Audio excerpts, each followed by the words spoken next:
the clerk of the city court this afternoon with Keila Jackson, who is a writer and a very articulate young woman who is under a civil death sentence. She's under a civil death sentence because she's forbidden to communicate. The word communicate means to go places. That is part of communication. Communication in the law is referred to in many ways, but it's not just making speeches, not just being able to send a letter or to make a presentation or to take part in a protest. These are all forms of communication, but simple movement is also in court cases referred to as communication. So it is an essential right to be able to go from point A to point B.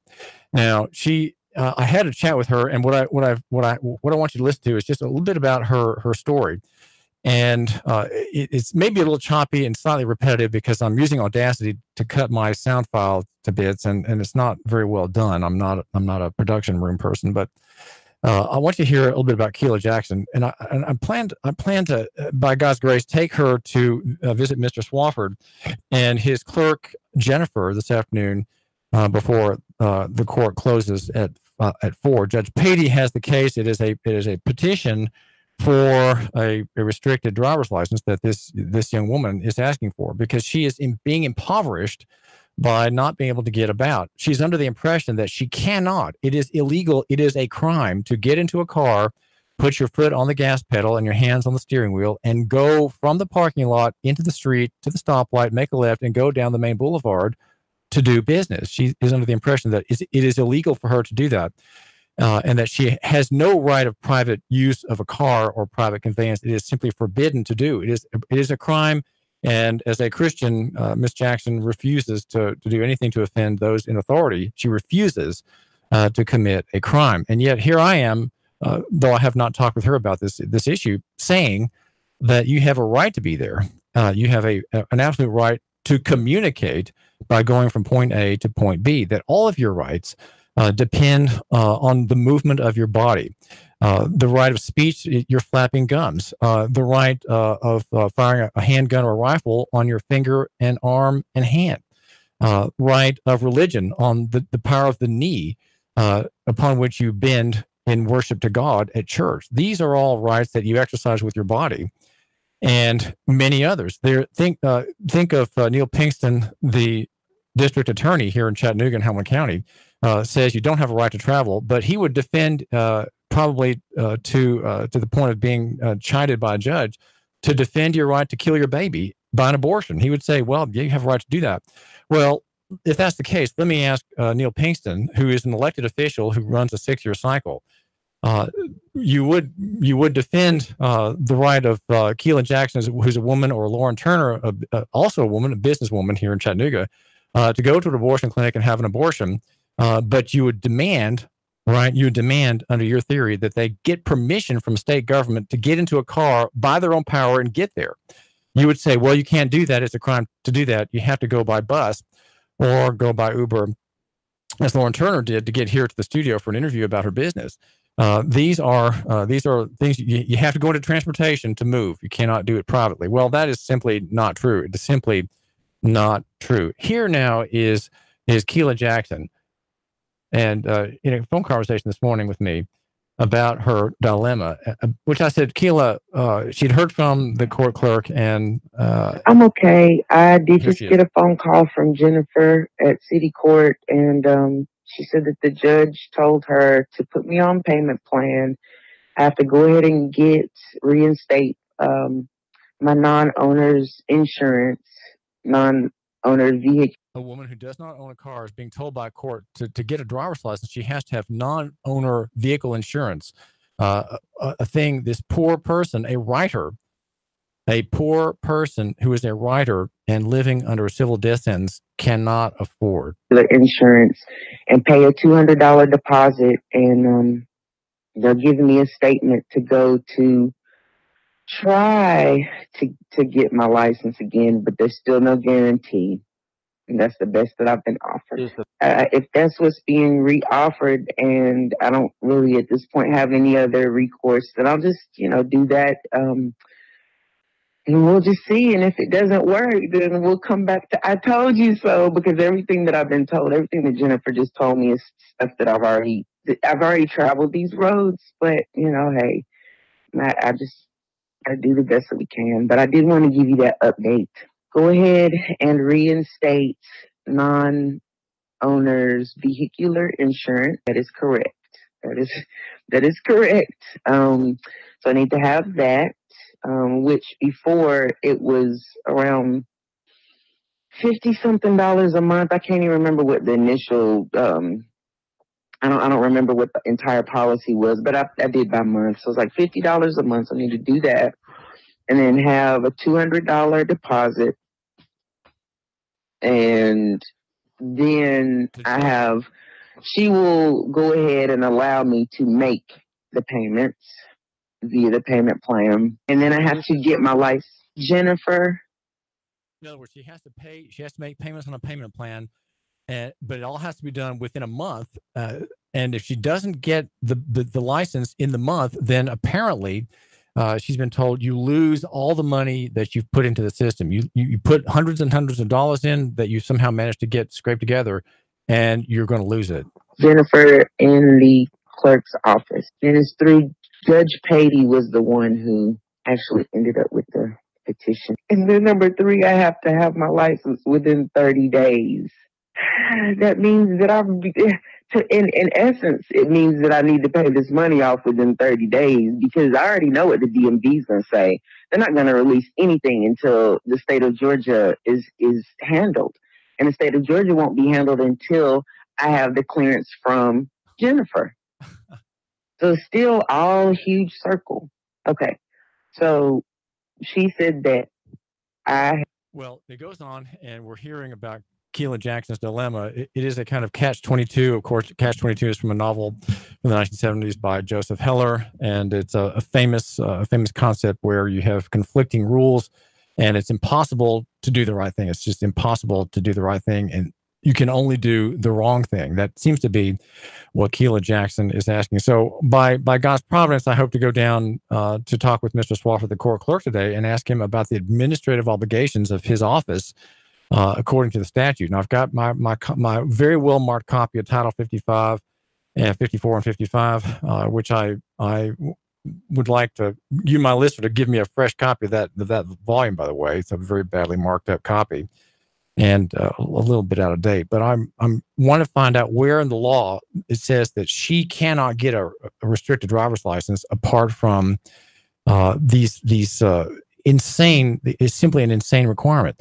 Now, Lauren Turner is here in Chattanooga. She's a businesswoman who runs a new shop at 423 Martin Luther King Boulevard. It's called 423 St. Francis. St. Francis, of course, the Christian man who yielded fortune and fame and love of father and mother to become a mendicant friar, a beggar, giving all that he had to help the poor. And Lauren is a young woman who has ideas something like that to start here in Chattanooga, a nonprofit where homeless people can live and also take classes and courses and improve themselves. She is planning to run an Airbnb operation on the second floor of her business on Martin Luther King. And Lauren, you are hearing the story of Keila Jackson. And I'd like to ask you, first of all, what is your reaction to hearing about her dilemma, and how is her story, or how is her story something like yours? Well, it's just, I mean, my heart goes to her and for everyone else, because like you said, it is a catch-22. And I mean, I just will be sending her incredible good vibes today, and hopefully you guys can get somewhere with that. Today, as I was leaving, he was asking, I was joking with David over here because he assumed, like he would, that I was able to drive here, but I actually took an Airbnb, or I took an Uber. And the reason why is because I can't obtain a driver's license in the state of Tennessee, because I did not know when I moved here that when you have to have a motor vehicle report from the state that you're moving from, having it faxed over to the at the DMV, the Department of Safety, DOS. DOS. Yeah, everybody says DMV, which means the Department of Motor Vehicles, but then that's, I guess, the generic usage. But okay, DOS here. So DOS was supposed to get what from? Well, I'm supposed to have, Colorado? I wish I did have the motor vehicle report. sent over, faxed over, but when from Austin, where you had lived for 2.5 years ago before moving here. Right. But what they didn't inform me at least, is that it expires within 30 days. So every time I had it faxed over, I went there, I think 5 or 6 times at that point after I had it faxed over. And each time I was told that I needed to have something else that I didn't bring. But each time I came back, I kept bringing everything that I was told to bring back. And then the month expired. So then I had to wait a year before I can get another or go for another license. I don't quite. They can only do I don't quite believe you. I don't quite understand what you're saying. So Lauren they give Turner. you 30 days to have a motor vehicle report faxed over. But if you don't obtain your license within the 30 days of the time that it was faxed over, then you have to wait a year before you can actually get a license again. Well, what have you done in the past year? You've been here for 2.5 years. You don't have a valid Tennessee driver's license now to operate or drive a motor vehicle. Mm-hmm. How are you getting around? How does that affect your life and your doings as a businesswoman, Lauren? A lot of planning and time management. But I ride a bike and then I also have an Uber account. So I just use both. Is that a motorbike or just a bicycle? Bicycle. Well, let me ask you this. Why do you have to have a license to be on the road? What's the reason for that? Where does that come from? Who says you can't just get into a car and go down the street? I think that's just what we're told, right? Is it true? I believe it to be. Okay, but you're not for sure that that's an absolute demand by the state upon you. You just assume that that's what you have to do. Well, yeah. Everybody has told you that. You have to have a license to operate a vehicle. Right. Okay. Now, let me ask you this. If you got a driver's license, would you be involving yourself in commercial activity? Would you be carrying goods or people for hire? No. You would just be using a car or a motor vehicle to take yourself from point A to point B, either shopping or going to visit friends or going to a festival. Grocery store, maybe going on a vacation, going to Chickamauga Lake for the afternoon for some swimming. You might be going to visit a friend. You might be having a date. You might go on a date and you're behind the wheel on that night, right? These are private uses of a car. Sure. Right. But you wouldn't be signing contracts that would of people who would be paying you to carry a product or good from point A to point B. Correct. And would you be taking fares in your car? Would you be hiring out to take people from one part of town to the other? No. Well, the reason those sound like awkward questions. No. Why? They are kind of supposed to be. Well, they are kind of awkward questions because they are getting at the heart of your use of the car. So, in other words, do you have a car right now? Do you own a car that's in parked somewhere? No, you just don't have the ownership of a car or motor vehicle. Correct. Okay, or truck. But if you bought one, your use would be personal and private, right? It would be not commercial. No one would be paying you for the purpose of using that car as a motor vehicle to carry something or somebody from point A to point B. Right. Purely private use. Well, see, that's the problem that we have in our state, that everybody is taught. High schools teach this. The public school system teaches this, that you cannot use the roads as a matter of right. That it's simply forbidden. The roads are owned by the state. The activity of using a car, Lauren, is forbidden, is outlawed, is a crime, we're told. And to do so is to face arrest and charge. Now, I've asked. So you have a license from the state of Texas that is expired in some way. Is that right? Or actually not expired? No, it's not expired. Mm-mm. Okay. Well, okay. Well, you could theoretically drive on that license. I just can't get a license here. You can't get a Tennessee license. And I think if you are involved in commercial activity, you have to have a license in that state, in the state to which you have moved within 30 days, if you're involved in commercial activity. But I guess that's my underlying question. You're suggesting that you have as the owner of 423 St. Francis, which is a classy clothing shop for men and women, right? Yeah. Even though you have shipments coming in, you're not involved in the shipping yourself, right? Right. So your car would not be used for shipping clothing here. You wouldn't be hired to bring clothing here. It's shipped to you by other parties involved in transportation who are paid by you to bring those boxes to your front porch. Right. Right. Okay. Well, but it is also my personal choice to not buy a car right now. So I know that you're thrifty. And you have Uber. Yeah. Okay. I could still buy a car. I just can't get a license for Tennessee. Well, let me ask you this. Let's say you just got behind, let's say you came up to my listener and said, could I use your car for a couple hours? And the listener is a great guy, a great gal, said, yeah, sure, go ahead.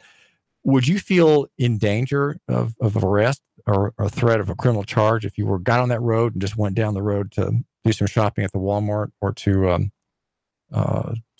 visit a restaurant? Would I personally feel afraid? Would you feel no.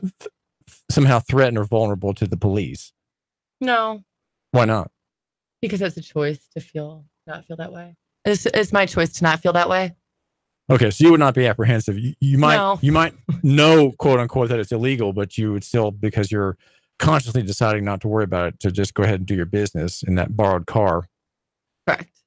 Well, this is David Toulis, and we're looking here at an understanding of what the law is, and my thinking is here for you, my listener, that there are that we should understand this problem as affecting thousands and thousands of people here in Helena County. Here we have an upscale businesswoman, Lauren Turner, who runs St. Francis clothing shop on ML King, a shop with a kind of high-end clientele, and she's got a high-end clientele business going in on the top floor of that rented building, the short-term vacation rental through her network. And yet she can't get in a car and travel about because she doesn't have a license. Though she has a valid Texas one, she does not have a valid Tennessee one. And under that commercial statute, she would run afoul of the law if she were stopped by an officer enforcing the commercial statute on her. And the question is that I have for you is this: does it bother you that there are thousands of people who are vulnerable and who are, like Keila Jackson, under effectively a civil death sentence? You're told that you can't go from point A to point B to exercise any right, to fulfill any necessity, to go shopping, to go to visit a sick relative, to take a sick child to the doctor. These are outlawed. If you want to take your sick child to the doctor and you don't have a valid driver's license, well, get both scooters in the garage. He can be on one and you can be on the other scooter, and you can scooter down the road 5 or 6 miles in heavy traffic to get to the doctor's office at Highland Pediatric. You can do that. That's your right, and you have a right to do that. That's what they're saying. And of course, this is not true. This is a deceit. It's simply not true. You have a right to get in a car, the common mode of conveyance, and go from point A to point B. But because we are under the illusion and the regular teaching that we cannot do that, we are all living in fear. Or if you're like Keila Jackson, a devout Christian, you simply respect the strictures and do not travel. You do not travel, and you restrict your prosperity, your movement, your communication. And I'm guessing probably half the African-American population in our county have licenses that are either expired, revoked, or suspended, or some none. Like the young man I met here in East Ridge who never had a driver's license and was bagged with criminal charges in Judge Chris Helton's court in East Ridge. Omariel Woods is his name, Omariel Woods, who works over at Volkswagen. So half of the African American population is stricken with the improper license, illegal license, and they're using the roads illegally, especially if they're driving or operating. My suggestion is that they make a point of not being drivers or operators, but they make a point of being travelers, using the roads as a matter of right for private purposes and private activity. In other words, you're not operating or driving, which are legal categories of using the car, but simply traveling. And that's a legal distinction that you think may not make a difference, but it is a distinction that's important. I would like to suggest here, not that I give legal advice, of course, I don't give legal advice, and am not an attorney who practicing law. To get that kind of advice, you'll have to consult a licensed attorney. But half the Black population and probably half of the Hispanic population has either no driver's license or one in some state of suspension or revocation. And those people, the Hispanics, who are, you might say, virgins, they are people who have not been touched by the administrative apparatus of modern government. They are exercising a right if they only knew it. And guess what? To harass them, the prosecutor has to use a statute that does not even apply to them. And that's called the Exhibit on Demand Statute 351. use it's a statute written only for licensees. It says the licensee shall have licensee's license on him at all times, more or less, and to exhibit on demand of an officer. That is the exhibit on demand statute. It does not even touch the man or woman who does not have a license and is in fact exercising the right to travel by car. And Lauren Turner, thanks for joining us. Thank you. Lauren Turner runs 423 St. Francis, a great little shop on MLK Boulevard. And she, like many other people, has a problem. And it's a problem that we are going to start fixing here in Chattanooga, here in East Ridge, Red Bank, Saudi Daisy. David Tulisnik Radio. Make sure you stop by and check on Lauren's great wares and lines of clothing at 423 St. Francis. David Tulisnik.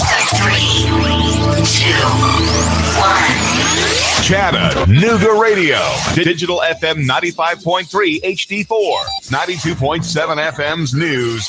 Now. An arrest made after 150 grams of heroin seized at a Cleveland home August 14th. According to the Cleveland PD, in conjunction with the Drug Task Force, they served search warrants on the home at the 200 block of South Wilson Heights Road. 37-year-old Kelly